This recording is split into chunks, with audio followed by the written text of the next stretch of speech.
ঈদ উদযাপন উপলক্ষে লক্ষ লক্ষ মানুষ ঢাকা ত্যাগ করেছে, লক্ষ লক্ষ যানবাহনও ঢাকার বাইরে গেছে। স্বাভাবিকভাবেই বায়ুমানের উন্নতি আশা করেছিলাম আমরা, এবং হয়েছেও তাই।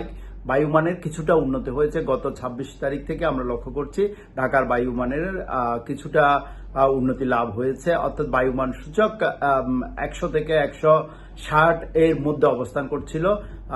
150 পর্যন্ত বায়ুমান সূচককে আমরা মোটামুটিভাবে সন্তোষজনক হিসাবে চিহ্নিত করতে পারি, যদিও এই বায়ুমান সেন্সিটিভ গ্রুপ অফ পিপল, অর্থাৎ যারা অসুস্থ, শ্বাসরোগে আক্রান্ত, গর্ভবতী মহিলা, শিশু, তাদের জন্য ক্ষতির কারণ হতে পারে। কিন্তু আমরা লক্ষ্য করছি যে বায়ুমান 150-এর কাছাকাছিতে আছে।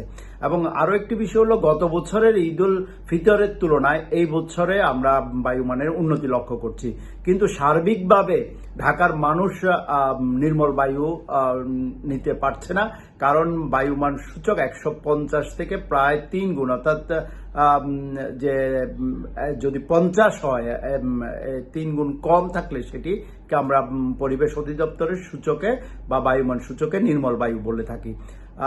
বায়ুর মানের আশানুরূপ উন্নতি না হওয়ার পিছনে যেটি কাজ করছে যে গত প্রায় 100 দিনের মতো, অর্থাৎ 3 মাসের বেশি সময় ধরে ঢাকাতে বৃষ্টিপাত ছায়া রয়েছে, অর্থাৎ বৃষ্টিহীন অবস্থায় রয়েছে। ফলে শুষ্ক একটি অবস্থা রয়েছে।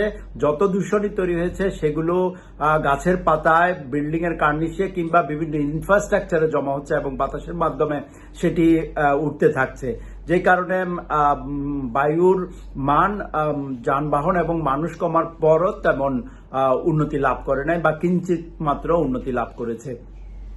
কতগুলো উদ্যোগ নেওয়া যেতে পারে, যেটি মহামান্য হাইকোর্ট নির্দেশনা দিয়েছিল যে নির্মাণ কাজের সময় নির্মাণ বিধি মেনে চলা, নির্মাণ স্থলকে ঘেরাও দেওয়া এবং নির্মাণ সামগ্রী ঢেকে পরিবহন করা, ফিটনেসবিহীন যানবাহনগুলোকে ফেজ আউট করা, ইটের অর্থাৎ পোড়ানো ইটের বিকল্প হিসাবে ব্লক বা স্যান্ডব্রিক এর ব্যবহার করা, এবং মাতোয়াইল বা আমিন বাজারের মতো এরকম অন্যান্য ডাম্পিং সাইটগুলোতেও বর্জ্য পোড়ানোর যে কার্যক্রমটা আমরা মাঝে মধ্যে লক্ষ্য করি, সেটি স্থায়ীভাবে বন্ধ করতে হবে। তাহলে বায়ু দূষণ কমিয়ে আনতে পারবো এবং তুলনামূলকভাবে নির্মল বায়ু সেবন করার একটি সুযোগ তৈরি হতে পারে।